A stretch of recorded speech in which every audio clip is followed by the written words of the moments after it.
Min Suk stared at the eviction notice taped to his apartment door, the red letters screaming, "Final warning," in the dim hallway light. 48 hours. That's all he had left before his landlord threw him out on Christmas Day. 3 months of unpaid rent, Korean won 4.5 million he didn't have. His hands trembled as he counted the crumpled bills in his pocket for the third time that night. 800,000 Korean wons. Not even close. The other Omegas at the diner said he should just find a rich alpha to take care of him. But Min Suk would rather freeze on the streets than become someone's property. He'd already lost everything when his family disowned him for presenting as Omega. He wouldn't lose himself too. Seoul's outskirts were brutal in winter, especially for a rejected Omega with no pack and no one to call family. Min Suk pulled his threadbare coat tighter as he trudged toward the diner for another double shift. 14 hours of grease burns, grabby customers, and a manager who forgot to pay overtime. His studio apartment was barely bigger than a closet, the heater barely worked, and the neighborhood was so dangerous that even the police didn't patrol after dark. But it was his, at least for 48 more hours. The snowstorm hit without warning, thick flakes turning the narrow streets into a white maze. Min Suk ducked into the diner's back alley for his break, trying to figure out which bills to pay first, when the night exploded with sound. Gunshots. Sharp cracks echoing off brick walls. Then a baby's screams, piercing and desperate, cutting through the howling wind. Min Suk's Omega instincts screamed at him to run, to hide, to survive. But that baby's cries. He ran toward the sound instead. Before I tell you what happens next, subscribe to Starry-Eyed Lovers, and tell me where you're watching from. Min Suk's feet moved before his brain could catch up, slipping on ice as he ran deeper into the alley. Every survival instinct he'd honed over 3 years of living alone in this hellhole screamed at him to turn around. Gunshots meant gang violence. Gang violence meant bodies. Bodies meant police. And police meant questions an undocumented Omega with no pack couldn't afford to answer. But that baby wouldn't stop screaming. The sound was raw and primal, the kind of cry that bypassed logic and went straight to the gut. It triggered something deep in Min Suk's Omega hindbrain, something he'd spent years suppressing with black market suppressants and sheer willpower. His hands clenched into fists as he rounded the corner behind the dumpster, and the smell hit him first. Blood, fresh and copper-sharp, mixing with the clean scent of snow and something else, alpha pheromones, thick and overwhelming even in the freezing air. Then he saw them. A massive man lay crumpled against the brick wall, his expensive black coat soaked through with blood that looked black in the dim light. But it wasn't the blood that made Min Suk freeze. It was the way the alpha's arms were locked around a car seat, his body curved protectively over it even in unconsciousness, shielding the screaming infant from the snow and wind. Min Suk's breath caught. The alpha's face was half hidden by the shadows, but Min Suk could see the sharp cut of his jaw, the stark paleness of his skin against dark hair matted with melting snow. Blood seeped from multiple wounds, shoulder, side, thigh. So much blood. Too much blood. The baby's cries reached a fever pitch, tiny fists flailing from beneath a blue blanket. Shit. Shit, shit, shit. Min Suk dropped to his knees in the slush, his worn jeans immediately soaking through. He reached for the car seat with shaking hands, but the alpha's grip was locked tight, even unconscious. Let go. Come on, please. The alpha's eyes snapped open. Min Suk jerked back, his heart slamming against his ribs. Those eyes were dark, nearly black, and they cut through him with an intensity that made his Omega instincts shriek in 2 different directions at once. Run. Submit. Run. Stay. The baby. The alpha's voice was a rasp, barely audible over the infant's wails. His hand moved, trembling, to grip Min Suk's wrist with surprising strength. Please, don't let them, he coughed, blood flecking his lips. Don't let them take him. I won't. I promise. But you need to let go so I can. The alpha's fingers loosened, and his eyes rolled back. His body went limp, sliding sideways into the snow. Min Suk lunged forward, catching the car seat before it could tip over. The baby inside was maybe 3 months old, red-faced and screaming, bundled in blankets that probably cost more than Min Suk's entire apartment. A boy, judging by the blue hat barely clinging to his tiny head. Okay, I've got you. Min Suk's voice cracked as he lifted the car seat with one arm, trying to check the alpha's pulse with his free hand. It was there, thready and weak, but there. You're okay. You're both okay. He wasn't okay. They were both definitely not okay. Min Suk's mind raced. He should call the police. He should call an ambulance. He should walk away right now and pretend he never saw anything. But the alpha's words echoed in his head, Don't let them take him. And the desperation in those dark eyes made something twist in Min Suk's chest. Who was hunting this alpha? And why did they want the baby? The wind picked up, driving snow into the alley, and the baby's cries turned to whimpers. Min Suk looked down at the alpha's prone form, at the growing pool of blood beneath him, at the weapons he could now see holstered under that expensive coat. This man was dangerous. Obviously dangerous. Probably a criminal. Definitely involved in something that ended with bullets and blood in a back alley. And Min Suk was about to make the stupidest decision of his life. "You're going to owe me for this," he muttered, grabbing the alpha under the arms. The man was solid muscle, easily twice Min Suk's weight, and hauling him even a few inches made Min Suk's shoulders scream in protest. "Both of you are going to owe me so much." The delivery cart. The one the diner used for their bulk kimchi orders. It was chained to the back door, rusted but functional. Min Suk's manager would kill him for taking it, but his manager could get in line behind whoever shot this alpha. It took 20 minutes of desperate struggling to get the unconscious alpha into the cart, the car seat wedged beside him. The baby had quieted to soft hiccuping sobs, his tiny fingers grasping at air. Min Suk tucked the blankets tighter around him and started pushing. His apartment was 3 blocks away. 3 blocks of deserted streets, driving snow, and a cart that squeaked loud enough to wake the dead. Min Suk kept his head down, his heart pounding, half expecting to hear more gunshots or see black cars screech around the corner. But the streets stayed empty. The only sounds were the cart's wheels, the wind, and the baby's occasional whimper. When Min Suk finally shoved the cart into the narrow service elevator of his building, he let himself breathe. His hands were shaking so hard he could barely press the button for the 4th floor. The alpha's blood had soaked through Min Suk's coat, warm and sticky against his chest. The elevator lurched upward, and Min Suk looked down at the unconscious alpha, at the baby watching him with wide, dark eyes so similar to the alpha's it was unmistakable. "What am I doing?" Min Suk whispered. "What the hell am I doing?" The baby hiccuped, and a tiny hand wrapped around Min Suk's finger. His apartment door was still plastered with that eviction notice when he finally got them inside.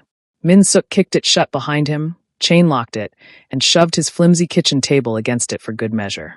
Then he looked at the bleeding alpha sprawled across his floor, at the baby starting to cry again in his arms, at his tiny apartment that was barely big enough for 1 person, let alone 3.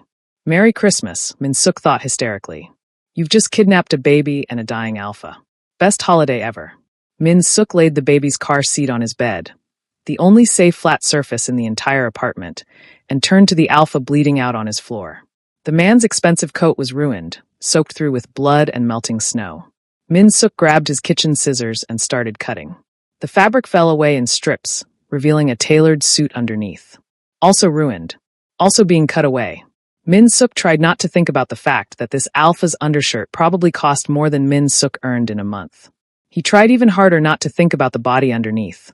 All hard muscle and golden skin, now streaked with crimson. 3 gunshot wounds. Shoulder, side, and thigh. None of them through and throughs, which meant the bullets were still inside. "Okay," Min Suk whispered to himself, his hands already shaking. "Okay, you can do this. You've watched medical dramas.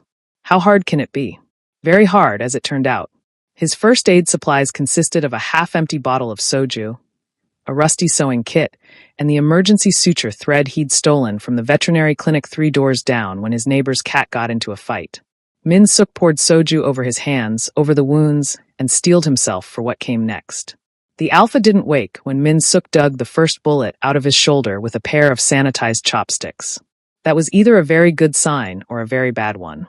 Blood welled up, hot and slick, and Min Suk's stomach churned as he pressed gauze. Actually paper towels because he didn't have gauze against the wound. Behind him, the baby started crying again.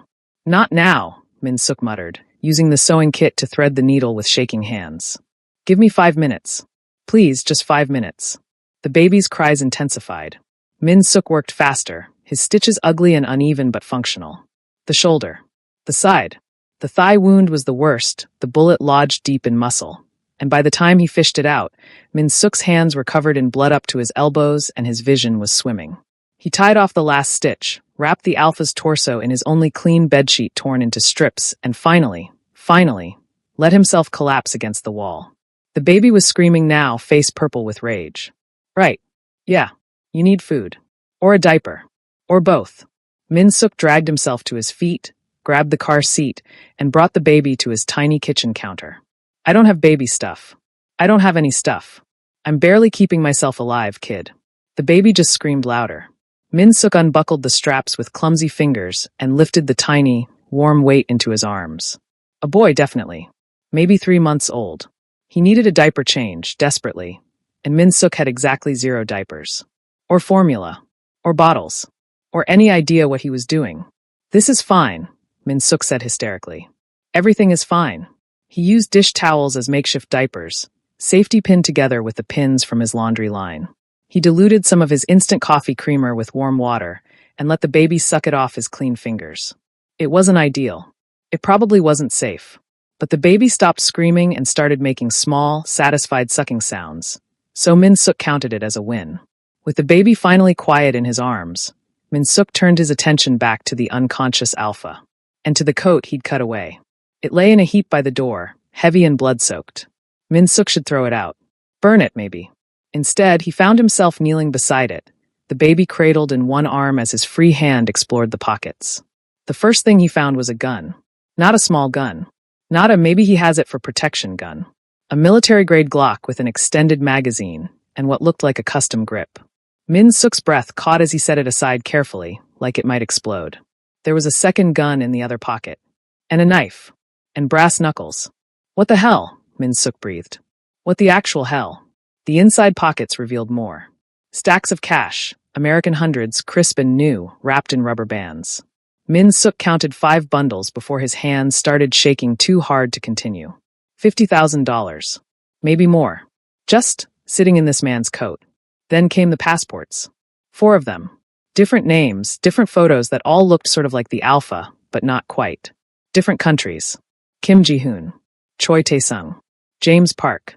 Kaito Nakamura. Min Suk's stomach dropped. The baby made a small sound, nuzzling against Min Suk's chest, and Min Suk held him tighter. There were more items. A phone locked and probably encrypted. A USB drive. Business cards for companies Min Suk had never heard of. And at the very bottom, wrapped in plastic, a small velvet box. Min Suk opened it before he could stop himself. A ring. Gold and simple, with an inscription inside.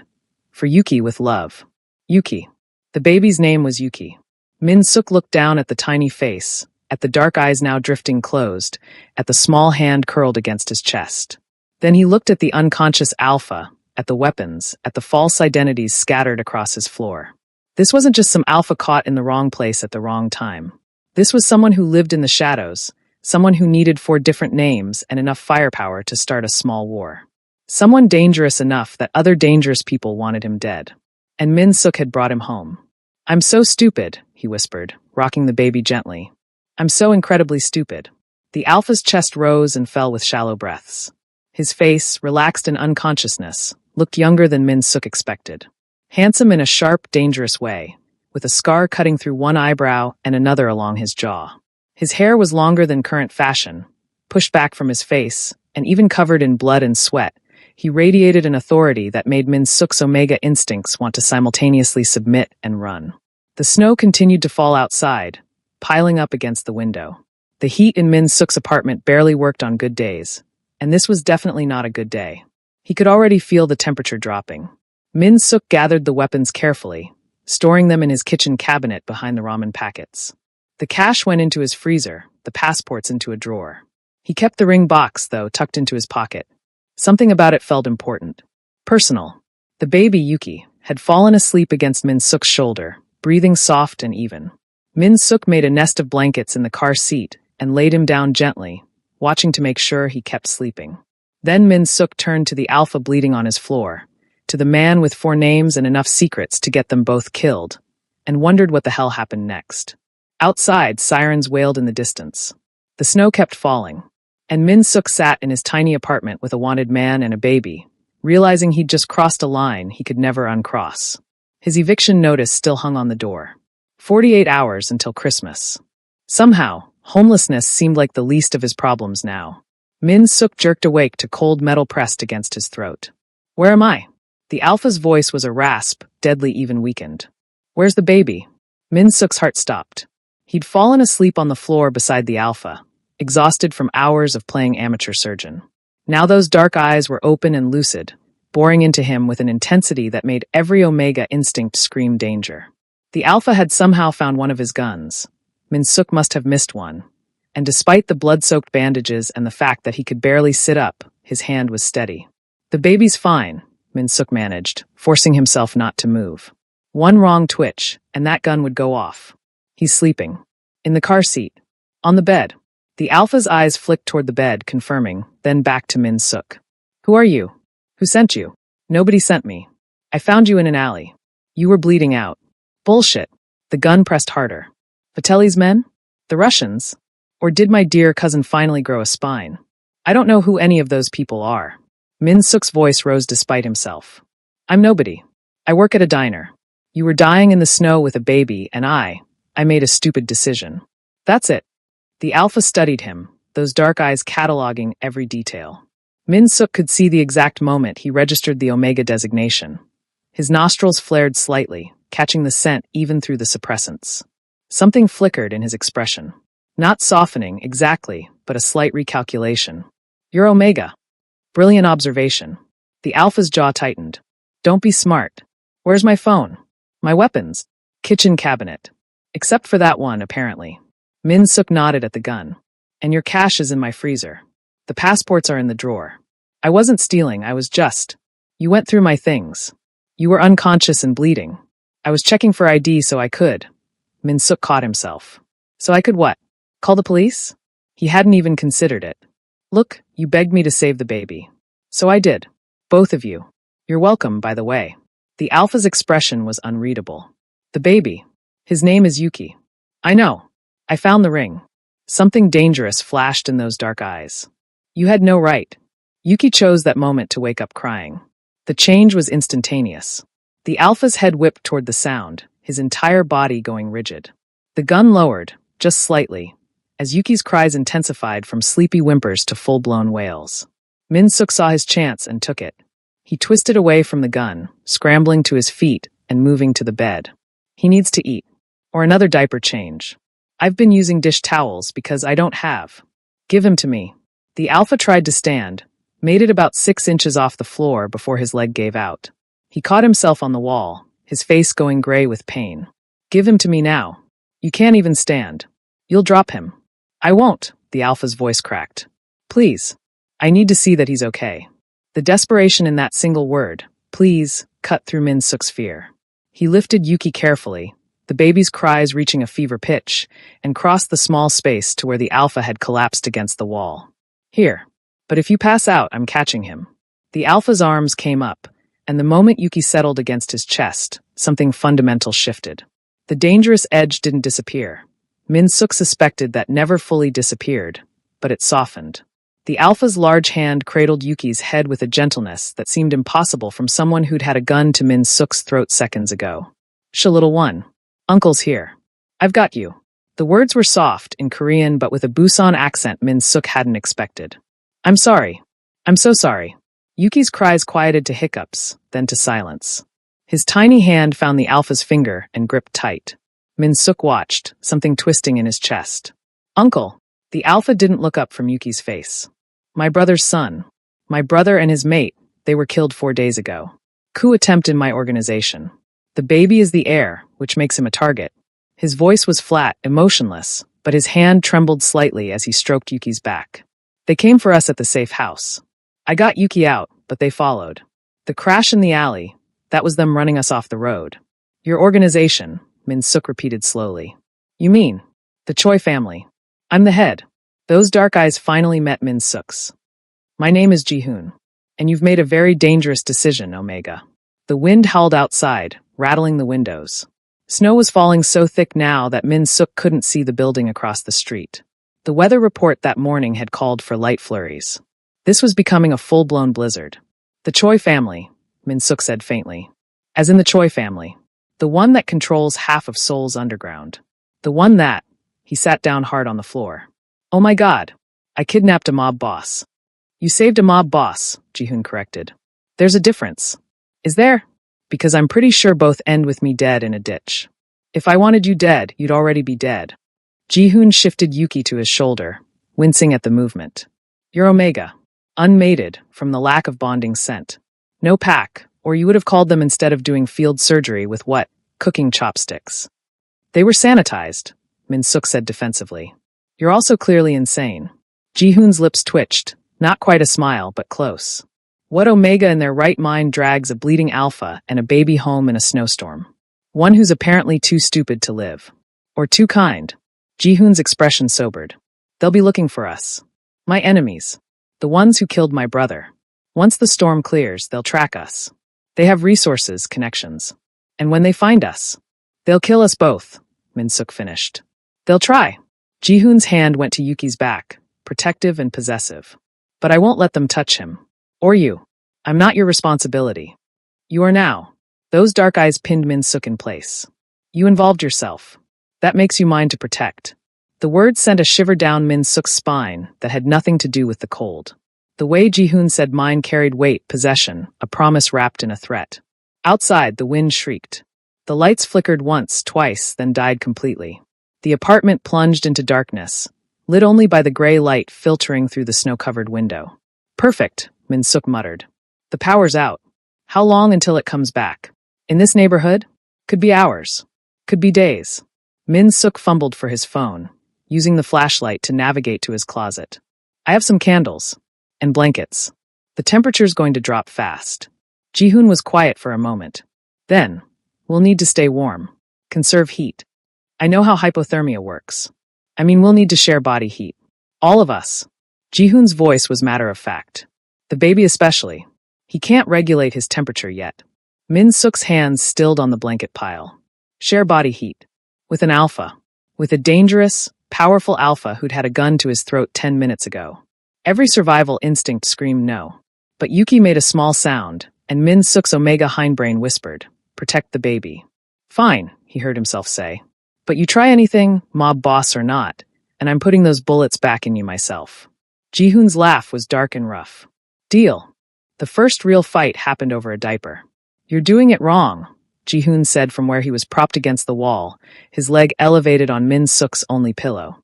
There is no wrong way to safety pin a dish towel to a baby's butt. Min-suk didn't look up from his work, trying to keep Yuki still on the bed while the baby squirmed. Unless you want to get up and do it yourself? Ji-hoon's silence was answer enough. He'd tried to stand twice in the past hour, and nearly passed out both times. The blood loss was catching up to him, and his body was forcing him to stay down whether he liked it or not. The pin is too close to his skin, Ji-hoon persisted. You'll stick him. I'm not going to stick him. I've done this 4 times already. And the first 3 leaked. Min-suk's hand stilled. He turned slowly to glare at the alpha. Did you just critique my makeshift diapering technique? Someone has to. The baby deserves better than. The baby deserves formula and actual diapers and a warm apartment with electricity. Min-suk snapped. But we're working with what we have. So unless you've got supplies hidden in one of those fake passports, you can shut up and let me work. Ji-hoon's eyes flashed dangerously. Even weakened, even bleeding through his bandages, he radiated authority. The kind of authority that probably made grown men piss themselves in boardrooms or back alleys, or wherever mob bosses did their business. Min-suk refused to be intimidated. He'd faced down alphas twice Ji-hoon's size when they got handsy at the diner. He could handle one injured crime lord with an opinion problem. I'm trying to help, Ji-hoon said, his voice tight. You're trying to control. There's a difference.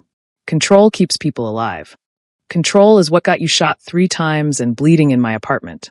Min-suk secured the last pin and lifted Yuki, who immediately started fussing again. When's the last time this kid ate?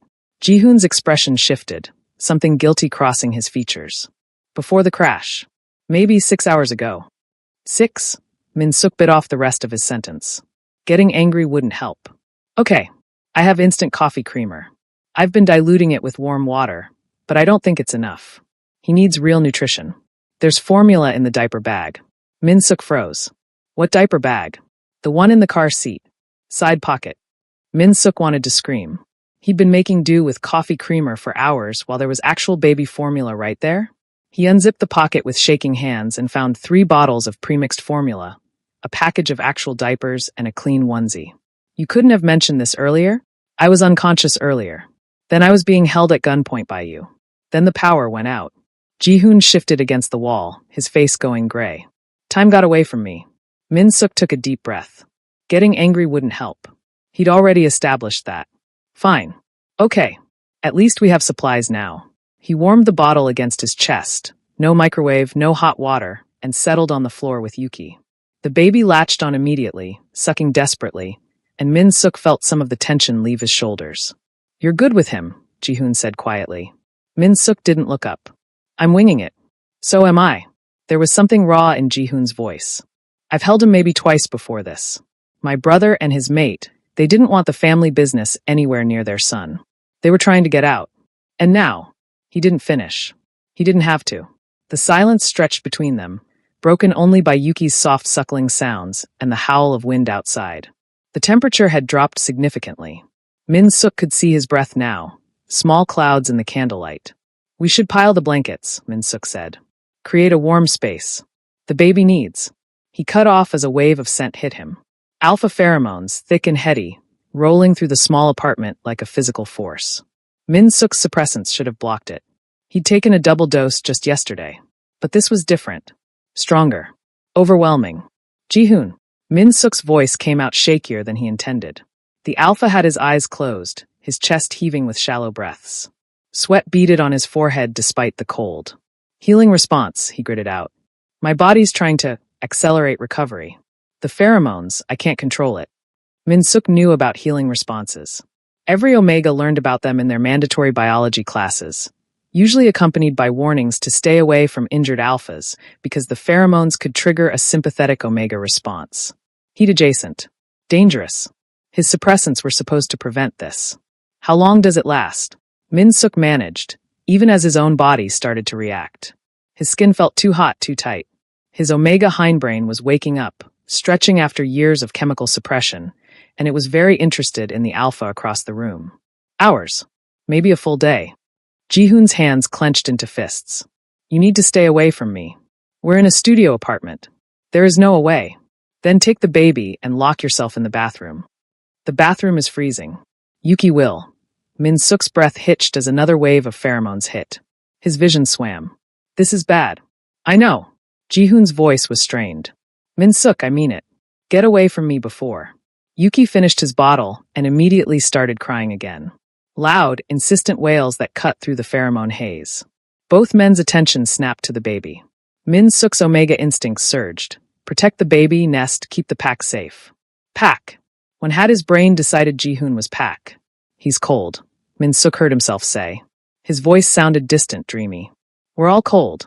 Min Suk, you said it yourself. We need to share body heat. Min Suk gathered every blanket he owned, creating a nest on the floor between them.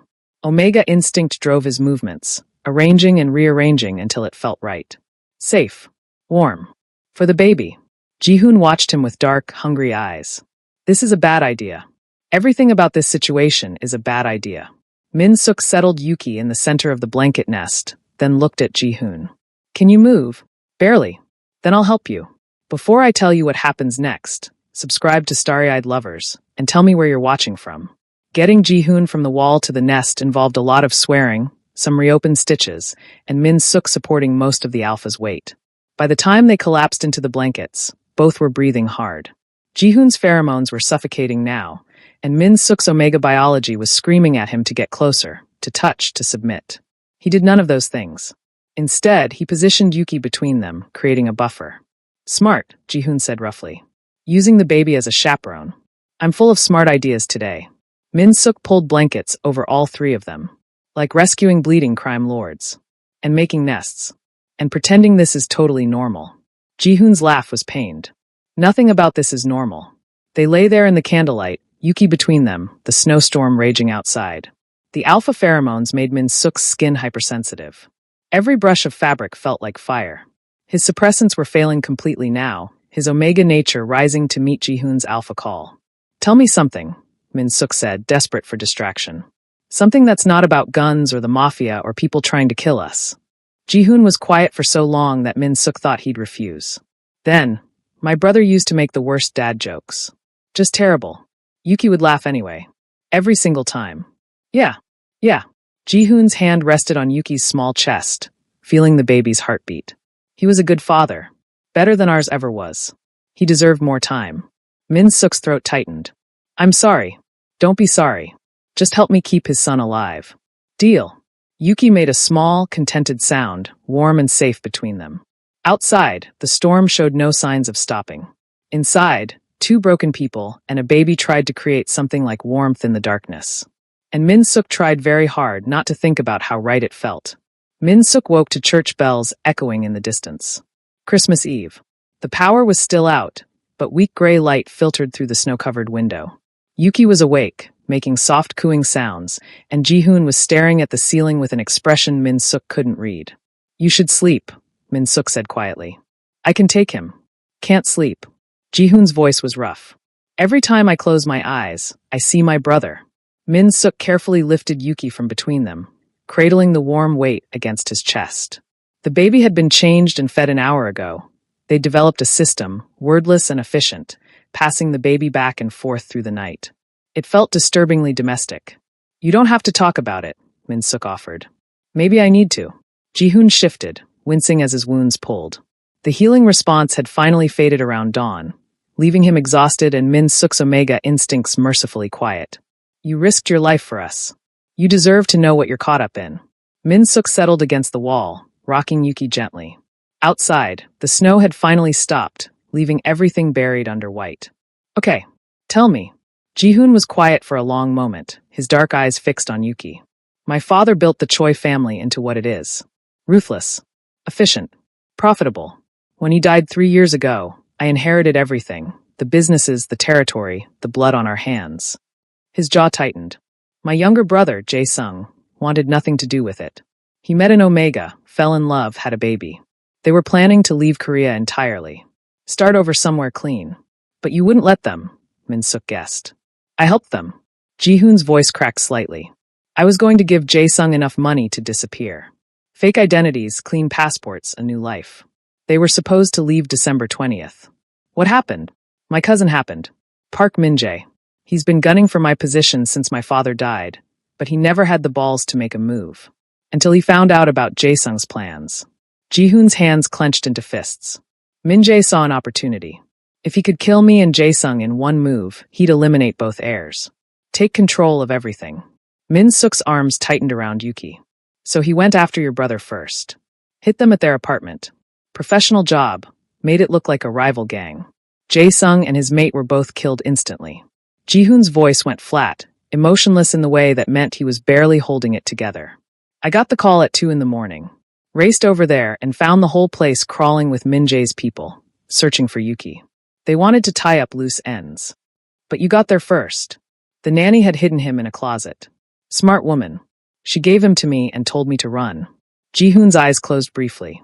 Min-jae's men opened fire in the hallway. I got Yuki to the car, drove to my safe house in Itaewon. Thought we'd be secure there for a few days while I planned my next move. They found you. Someone on my staff sold me out. I don't know who yet. The promise of violence in those words made Min-suk shiver. They hit the safe house 2 days ago. I grabbed Yuki and ran. Got to the car, but they were waiting. Rammed us off the road in your neighborhood. Min-suk thought about the crash, the blood, the desperate way Ji-hoon had held Yuki even unconscious. You shielded him with your body. Of course I did. He's all I have left of my brother. Ji-hoon finally looked at Min-suk, and the raw grief in his eyes was staggering. Jae-sung was a good man. Better than me. Better than our father. He deserved to watch his son grow up. Instead, he's dead, and his voice broke. I couldn't save him. But I can save Yuki. Yuki chose that moment to grab Min-suk's finger, his tiny hand surprisingly strong. Min-suk looked down at the baby, this innocent child caught in the middle of a war he didn't understand, and felt something fierce settle in his chest. What's your plan? Min-suk asked. Once you're healed, burn it all down. Ji-hoon's voice was cold steel. Everyone who betrayed me, everyone who touched my brother, everyone who came after this baby. I'm going to remind them exactly who runs the Choi family. And then I'm going to make sure Yuki never has to live this life. By doing what? Legitimizing everything. My father had investments, real estate, tech companies, import-export that's actually legal. I'll keep enough of the old business to maintain power. But the rest? Ji-hoon shook his head. Jae-sung wanted out because he saw what this life does to people. He was right. I can't undo what I am, but I can make sure Yuki has choices. Min-suk rocked the baby, processing. That's surprisingly noble for a mob boss. Don't mistake me for a good man. Ji-hoon's eyes were hard. I've killed people. I'll kill more before this is over. The things I've done, the things I'm going to do, they'd make you sick. Probably, Min-suk agreed. But you're also the man who held a baby while bleeding out, who says his nephew's name like a prayer, who's planning to burn down his own empire to give that baby a future. He met Ji-hoon's gaze steadily. Maybe you're not as bad as you think. Or maybe you're not seeing clearly. Stockholm Syndrome, maybe. Or the pheromones. The pheromones wore off hours ago, and I'm not your hostage. Min-suk shifted Yuki to his shoulder. I'm choosing to be here. For him. And maybe a little bit for you. Ji-hoon stared at him like he was a puzzle that didn't make sense. Why? You don't know me. You owe me nothing. The smart thing would be to turn us in the second the storm clears. The smart thing would have been leaving you in that alley. Min-suk smiled bitterly. But I've never been good at smart decisions. Besides, you were right earlier. I involved myself. That makes me responsible too. That's not how responsibility works. Says who? You. Min-suk laughed quietly. I've been alone for 3 years. No pack, no family, nobody who gave a damn if I lived or died. And then I found you, this broken alpha with a baby, both of you needing help. Maybe I'm selfish. Maybe I just wanted to matter to someone, even if it's only for a few days. Ji-hoon's expression shifted, something almost tender crossing his features. You matter. To who? You barely know me. I know enough. Ji-hoon reached out slowly, giving Min-suk time to pull away. When he didn't, Ji-hoon's fingers brushed against his cheek. I know you're brave enough to rescue strangers. Kind enough to use your last supplies on a baby. Strong enough to stand up to an alpha twice your size. That's enough. Min-suk's breath caught. The touch was gentle, almost reverent, and it made something in his chest ache. Ji-hoon. Church bells rang again, echoing through the silent neighborhood. Midnight. Christmas Day. Merry Christmas, Ji-hoon said softly. Before I tell you what happens next, subscribe to Starry-Eyed Lovers and tell me where you're watching from. Min-suk looked at the alpha, at the baby in his arms, at the tiny apartment that had become a sanctuary. Yeah. Merry Christmas. Yuki yawned, his small face scrunching up adorably. Min-suk settled back into the nest of blankets, and Ji-hoon moved carefully to join them. They lay there in the candlelight, the baby between them, and for just a moment, Min-suk let himself pretend this was real. That they were a family. That this feeling would last beyond the snowstorm. Tomorrow, reality would crash back in. Ji-hoon's enemies would come. Decisions would have to be made. But tonight, on Christmas Eve bleeding into Christmas morning, 3 broken souls found something like peace in a tiny apartment at the edge of the world. Min-suk woke on Christmas morning to find himself rearranging blankets. He didn't remember deciding to do it. One moment he was half asleep, and the next his hands were moving on their own, folding and refolding, creating layers and barriers and soft spaces. The apartment was still freezing, but the nest, when had he started thinking of it as a nest, was warm. Safe. Perfect for Yuki. What are you doing? Ji-hoon's voice was rough with sleep. Min-suk froze, his hands still clutching a pillow. I don't know. It wasn't right. The blankets. They needed to be. He trailed off, realizing how insane he sounded. Ji-hoon was watching him with an intensity that made Min-suk's skin prickle. You're nesting. I don't nest. I'm on suppressants. We're on suppressants. Ji-hoon shifted to sit up, his wounds clearly still painful, but healing faster than they should. How long since your last dose? Min-suk tried to remember. 3 days? 4. The bottle was in his bathroom cabinet. He should take 1. He should take 2 just to be safe. But the thought of getting up, of leaving the nest, of disrupting the perfect arrangement he'd created, it felt wrong. The healing response burned through whatever was left in your system, Ji-hoon said. His dark eyes tracked every movement as Min-suk tucked another blanket into place. Your omega nature is emerging. This is temporary. Once I take more suppressants. You're not taking more suppressants. Min-suk's head snapped up. Excuse me? It's not safe. Not with Yuki here. Ji-hoon's voice was calm, but there was steel underneath. Suppressants suppress everything, including your ability to care for an infant. Your instincts are what's keeping him alive right now. My instincts are what's making me rearrange furniture at 6 in the morning. Your instincts created a warm, safe space for a baby in an apartment with no heat. Ji-hoon gestured at the nest. You've maximized warmth retention, created barriers against drafts, positioned everything so Yuki is protected from all sides. That's not crazy. That's biology. Min-suk looked at what he'd built. Ji-hoon was right. He'd unconsciously created a perfect microenvironment. The thought should have terrified him. Instead, it felt good.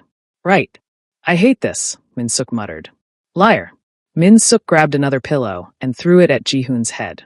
The alpha caught it one-handed, his lips twitching into something almost like a smile, and added it to the nest with a careful precision that made Min-suk's omega hindbrain purr with satisfaction. Wait. Purr. He did not just mentally purr at an alpha arranging pillows. I need coffee, Min-suk announced, standing abruptly. Or something. Anything that's not this. He made it 3 steps before his omega instincts screamed at him. The nest wasn't finished. Yuki was still sleeping, vulnerable, and Min-suk was walking away. Wrong. All wrong. Min-suk gritted his teeth and kept walking. He would not be controlled by biology. He'd spent 3 years suppressing these instincts.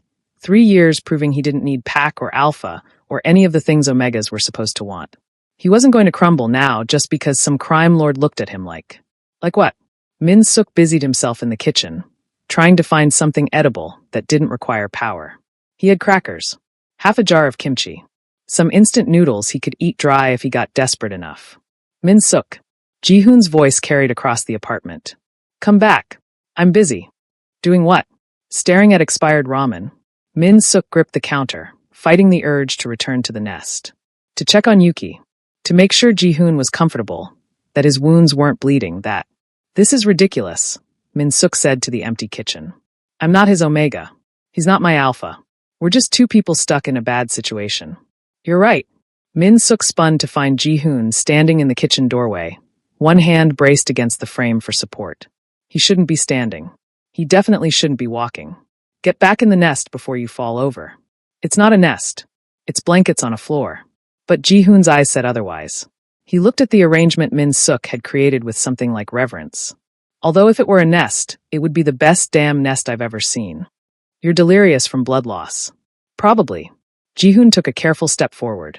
But I'm also right. You've created something safe. Something good. For Yuki. For all of us. There is no us. Min-suk backed against the counter. In a few days, you'll be healed. You'll take Yuki and go back to your world of crime and violence and what? Leave you here. Ji-hoon's voice dropped. In this apartment with an eviction notice on the door? In a neighborhood where you found me bleeding in an alley? Where you work yourself to death for people who don't appreciate you? That's my life. My choice. It doesn't have to be. Ji-hoon moved closer, his scent wrapping around Min-suk even without the healing response amplifying it. Come with us. When this is over, when I've dealt with my enemies, come with us. Min-suk's heart stuttered. You don't mean that. I never say things I don't mean. Ji-hoon was close enough now that Min-suk could see the flecks of gold in his dark eyes. You've proven yourself a dozen times over. You're brave, resourceful, kind. You care for Yuki like he's your own. And you. His hand came up to cup Min-suk's face. You make me want things I thought I'd given up on. Ji-hoon, I'm not asking you to decide now. I'm just asking you to consider it. His thumb brushed across Min-suk's cheekbone. I can give you safety, security, a home that isn't falling apart, a life where you don't have to fight for every scrap. In exchange for what? Being your omega. Min-suk tried to sound bitter, but his voice came out breathless. In exchange for being yourself. Ji-hoon's smile was soft. The person who builds nests at dawn and argues with mob bosses and saves babies in snowstorms. That's all I want. Yuki's cry cut through the moment. Both men turned toward the sound, their bodies moving in sync. Min-suk reached the nest first, lifting the baby with practiced ease, while Ji-hoon settled back into the blankets with a pained grunt. And just like that, they fell into their rhythm. Min-suk changed Yuki while Ji-hoon prepared a bottle. Ji-hoon held the baby while Min-suk adjusted blankets. They moved around each other like they'd been doing this for years, not days. Min-suk watched Ji-hoon feed Yuki, the alpha's large hands cradling the baby with impossible gentleness, and something in his chest cracked open. This wasn't just about survival anymore. This wasn't just about helping someone in need. This was about wanting. Wanting the alpha who looked at him like he mattered. Wanting the baby who fit perfectly in his arms. Wanting the family he'd convinced himself he didn't deserve. I'll think about it, Min-suk heard himself say. Ji-hoon looked up from Yuki, hope flickering in his dark eyes. Yeah. Min-suk settled into the nest beside them, letting himself relax into the warmth. But I'm not making any promises. I'm not asking for promises. Just a chance. Outside, the sun broke through the clouds, sending golden light across the snow-covered city. Inside, three people who'd found each other in the darkness created something fragile and new. Min Suk's Omega instincts hummed with contentment. The nest was perfect. The baby was safe. The alpha was his. The thought should have terrified him. Instead, as Jihoon's hand found his across Yuki's sleeping form, it felt like coming home. The silence woke Min Suk. Not the absence of sound. The apartment still creaked. Yuki still breathed softly in his sleep. Jihoon still shifted occasionally in the nest. But the howling wind had stopped. The relentless whistle of the blizzard that had been their constant companion for 3 days was gone. Min Suk extracted himself carefully from the tangle of blankets and limbs, crossing to the window. The world outside was transformed. Everything buried under pristine white, the sun breaking through clouds for the first time in days. Beautiful. Deadly. They'll come today, Jihoon said from behind him. Min Suk didn't turn around. How do you know? Because that's what I would do. Wait for the storm to pass, then move in while the target's still trapped. Jihoon's footsteps were nearly silent as he approached. My cousin's not stupid. He'll have people watching every exit from this neighborhood. Then we leave before they get organized. Take Yuki and run. To where? Jihoon's hand settled on Min Suk's shoulder. I have safe houses, but they've all been compromised. Hotels require ID. We can't risk a hospital for my wounds. And you, his grip tightened slightly. You have nowhere to go. Min Suk stared at their reflection in the window glass. Jihoon still looked like death warmed over. Pale, bandaged, moving carefully. But there was a predatory alertness in his eyes that hadn't been there before. He was healing, getting stronger, preparing for war. I could disappear, Min Suk said quietly. Take Yuki somewhere your cousin would never look. I'm nobody. I don't exist in your world. That makes me invisible. Absolutely not. Listen to me. No, you listen. Jihoon turned Min Suk to face him, his dark eyes blazing. You think I'd let you walk into danger with my nephew? You think I'd let you sacrifice yourself so I can what? Live with the guilt. Figure out a new plan? You'd be free to fight back. Without worrying about us. I'd be out of my mind worrying about you. Jihoon's voice rose, then dropped as he visibly controlled himself. Both of you. Every second of every day. Wondering if Min Jae found you. If you had enough money. If Yuki was safe. If you were, he stopped, his jaw clenching. Min Suk's heart pounded. If I was what? Alive. Happy. Taken care of. Jihoon's hands came up to frame Min Suk's face. I can't let you go. I won't. You don't own me. I know that. God, I know that. Jihoon's thumb brushed across Min Suk's lower lip. But I want to. I want you to be mine in every way that matters. I want to wake up to you building nests and arguing with me about baby care and looking at me like I'm not a monster. Min Suk's breath hitched. Jihoon, let me claim you. The words hung in the air between them, heavy with meaning.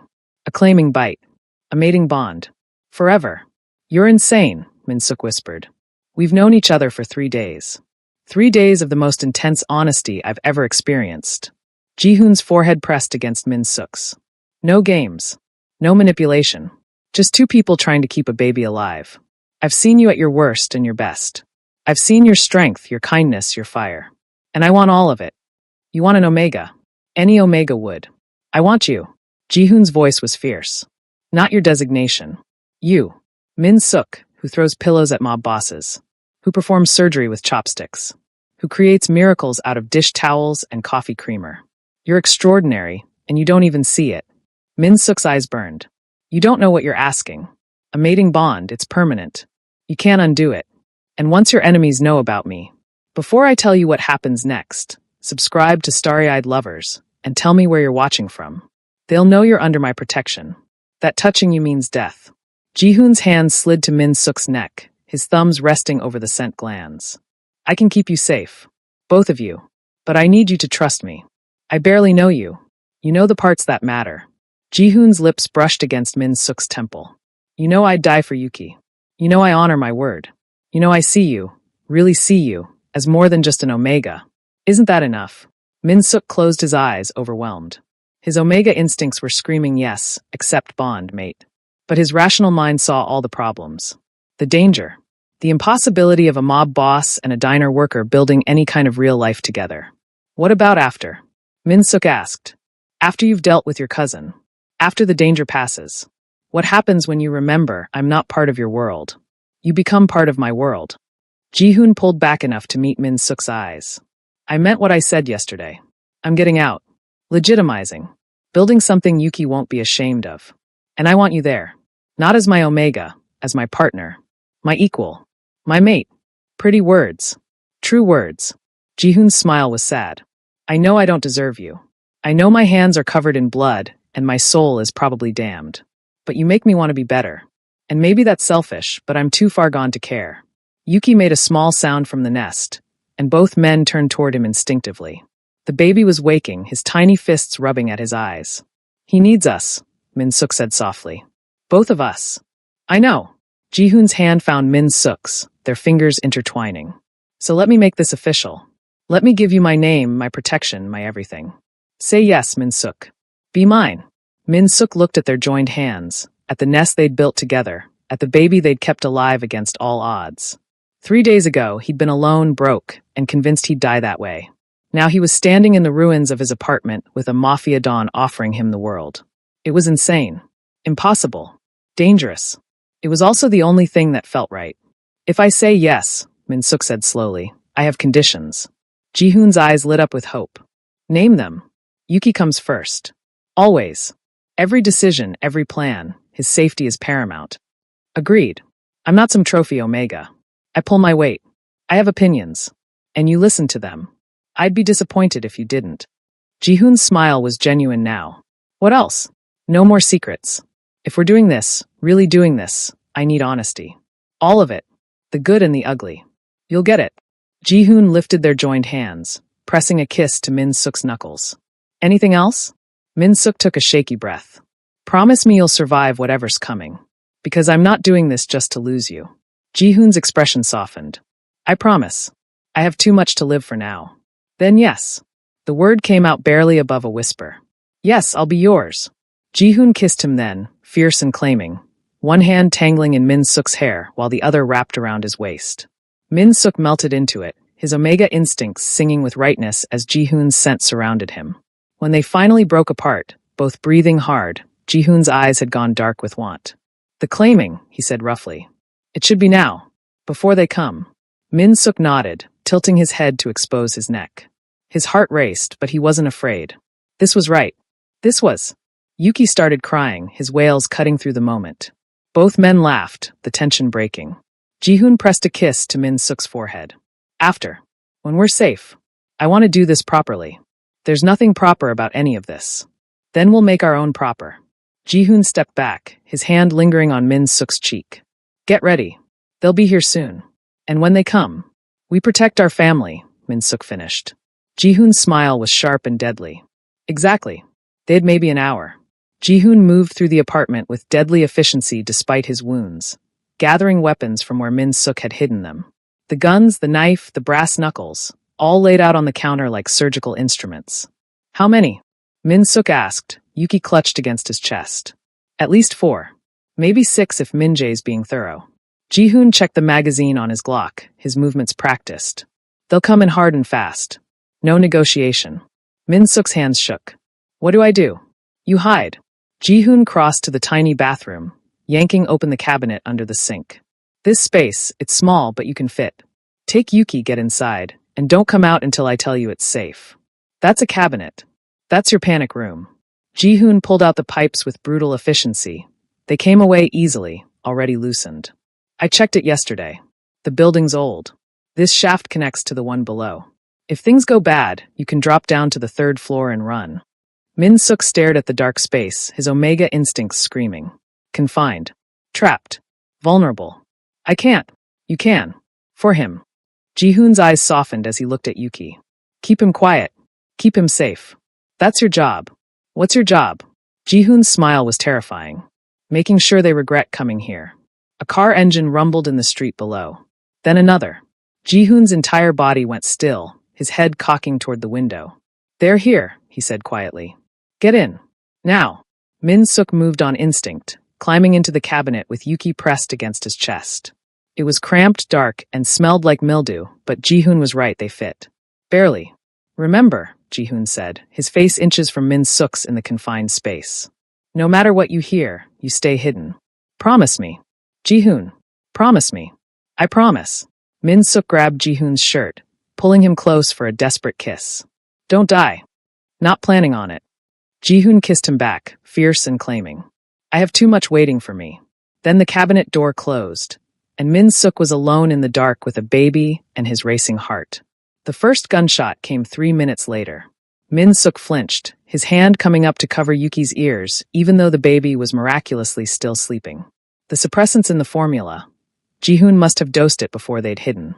Smart. Terrifying, but smart. More gunshots. Shouting in Korean. Heavy footsteps in the hallway outside the apartment. Then Ji-hoon's voice, cold and commanding. You've made a mistake coming here. The mistake was yours, cousin. A new voice, smooth and mocking. Min-jae, did you really think you could hide in this shithole forever? With some Omega whore and my nephew. The sound of flesh hitting flesh. A grunt of pain, not Ji-hoon's. Watch your mouth, Ji-hoon said softly. Or I'll remove your tongue. Big talk from a dead man. You're outnumbered. Outgunned. Still bleeding from the last time we. The gunshot was deafening. Someone screamed. Bodies hit the floor. Anyone else want to negotiate? Ji-hoon's voice was steady, lethal. No. Good. The firefight erupted in earnest then. Min Suk lost count of the shots, pressing Yuki tighter against his chest and humming softly to drown out the violence. The baby stirred but didn't wake, his small body warm and trusting in Min Suk's arms. Glass shattered. Furniture splintered. Men shouted orders, curses, please. And through it all, Ji-hoon moved like death itself. Min Suk could track him by sound alone. The precise crack of his gun, the heavy thud of bodies dropping, the deadly calm of his voice as he called out positions and threats. The Alpha was injured, probably reopening every wound, definitely pushing his body past safe limits. But he didn't stop. The Omega, someone shouted. Find the Omega and the baby. Footsteps thundered toward the bathroom. Min Suk's breath caught, his arms locking around Yuki. The cabinet door was flimsy. One good kick and the footsteps stopped. A wet gurgling sound. A body collapsed right outside the cabinet. Nice try, Ji-hoon said, breathing hard. But they're mine. And you don't touch what's mine. More gunfire. Someone was screaming, high and terrified, until another shot cut them off abruptly. Then silence. Min Suk counted his heartbeats. 10, 20, 30. Min Suk. Ji-hoon's voice rough and pained. It's clear. You can come out.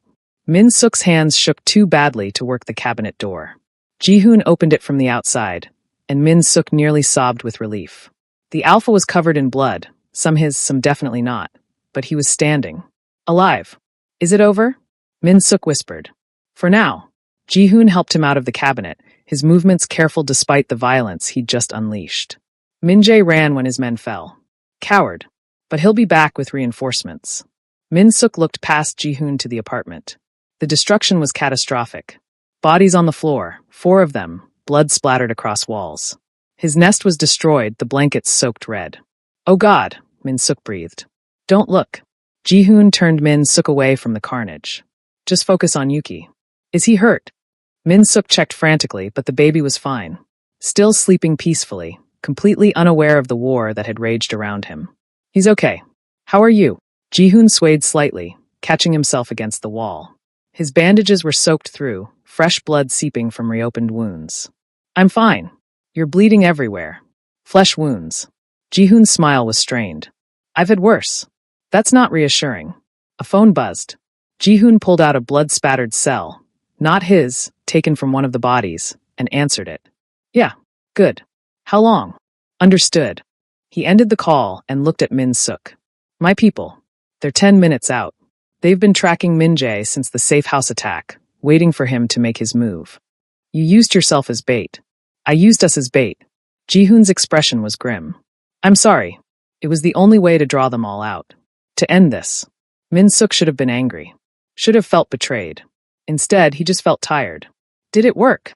Min-jae's running. My people have him cornered 3 blocks from here. By the time the sun sets, Ji-hoon's eyes went cold. The Choi family will have new leadership. Loyal leadership. Sirens wailed in the distance. Someone in the building had finally called the police. We need to go, Ji-hoon said. Now. Before. He collapsed. Min Suk lunged forward, catching Ji-hoon with one arm while clutching Yuki with the other. The Alpha was unconscious, his breathing shallow, his skin gray. No, no, no. Min Suk lowered him to the floor, checking his pulse. Still there. Weak but there. Ji-hoon, wake up. Your people are coming. You said 10 minutes. You just have to hold on for. The apartment door burst open. Min Suk grabbed the nearest gun with shaking hands, pointing it at the intruders. 3 men in black suits, weapons drawn. But they weren't pointing at Min Suk. They were lowering their guns, their expressions shocked. Boss! The lead man dropped to his knees beside Ji-hoon. Sir, we've got you. Medical's on the way. Min Suk kept the gun trained on them. Who are you? Kim Tae-won, head of boss's security. The man's eyes flicked to Yuki, then to Min Suk. You're the Omega. The one who saved him. I'm the one who'll shoot you if you're lying. Tae-won's lips twitched into an almost smile. Boss said you had fire. He wasn't wrong. He gestured to his men. Get the medical kit. And someone call cleanup. We've got 4 bodies, Anne. He looked around the destroyed apartment. Jesus. Boss did all this. He protected us, Min Suk said fiercely. Yeah. Tae-won's expression softened. Yeah, he did. Min Suk woke in a bed that wasn't his, in a room flooded with winter sunlight, with monitors beeping softly in the background.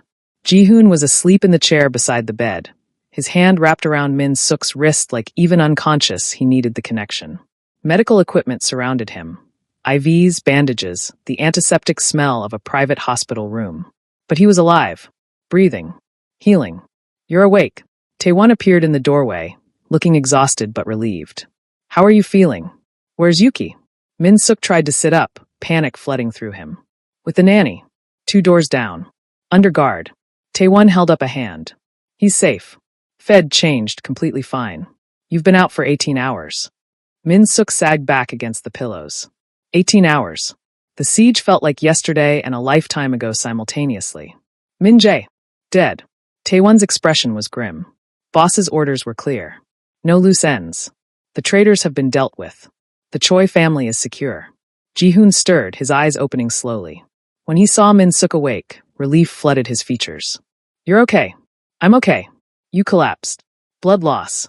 They gave me transfusions. Ji-hoon's hand tightened on Min Suk's wrist. I'm sorry. For everything. For using you as bait, for the danger, for... Stop. Min Suk covered Ji-hoon's hand with his own. You protected us. You kept your promise. That's enough. Ji-hoon's eyes were suspiciously bright. I don't deserve you. Before I tell you what happens next, subscribe to Starry-Eyed Lovers and tell me where you're watching from. Probably not. Min Suk's smile was soft. But you're stuck with me anyway. Tae-won cleared his throat. I'll give you privacy. But boss, the council wants to meet tomorrow. They need to see you're alive and in control. Tomorrow, Ji-hoon agreed. Now get out. Tae-won left with a knowing smile, closing the door behind him. The silence stretched between them, heavy with unspoken words. Finally, Ji-hoon stood, moving carefully to sit on the edge of Min Suk's bed. I almost lost you, he said quietly. When those men came for the bathroom, when I heard you in that cabinet with Yuki, I've never been that terrified in my life. But you didn't lose us. We're here. We're safe. Because I got lucky. Because my people arrived in time. Because, Ji-hoon's jaw clenched. It won't happen again. I'm making changes. Legitimizing everything, just like I said. No more wars. No more coups.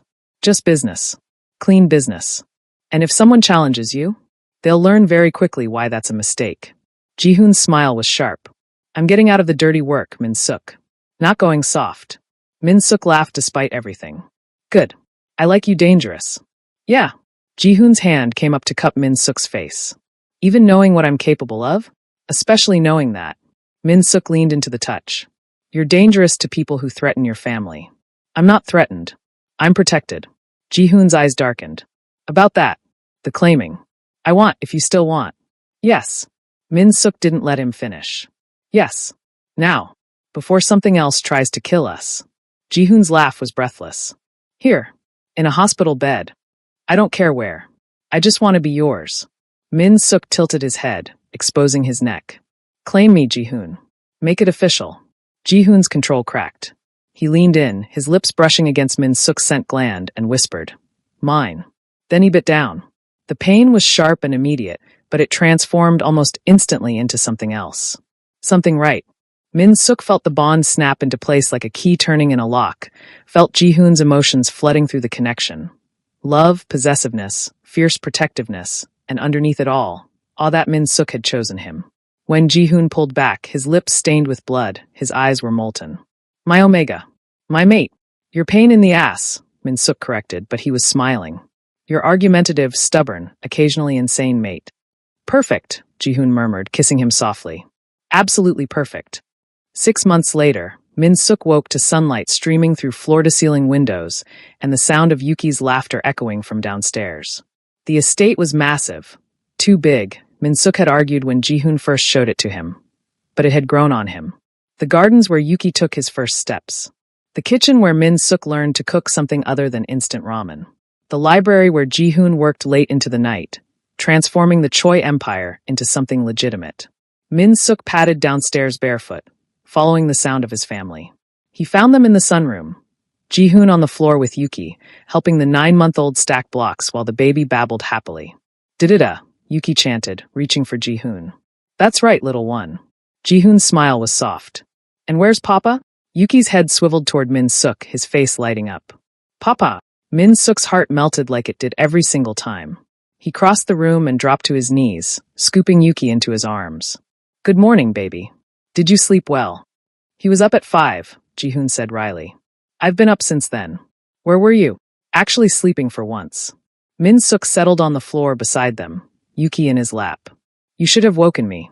You needed rest. The nesting yesterday tired you out." Min Suk flushed.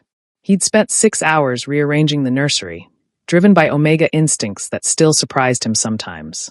It wasn't right.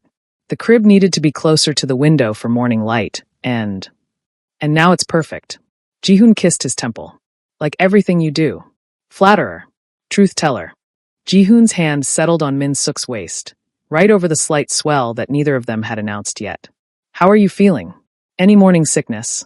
Min Suk's hand automatically went to his stomach, protecting. "Not today. I think this one's easier then." He stopped, looking at Yuki. "Do you think he knows? Knows he's going to be a big brother?" Ji-hoon's smile was tender. "Not yet. But he will. And he'll be amazing at it." Yuki grabbed Min Suk's finger, completely oblivious to the conversation about his future sibling, and Min Suk felt that familiar rush of love so intense it hurt. This was his life now. This beautiful, impossible life. "I got the final papers yesterday," Ji-hoon said quietly. "The adoption. Yuki's officially ours. Both of ours." Min Suk's eyes burned. They'd been working on it for months, navigating the legal system, the family court, the questions about an Omega parent and a reformed mob boss raising a child.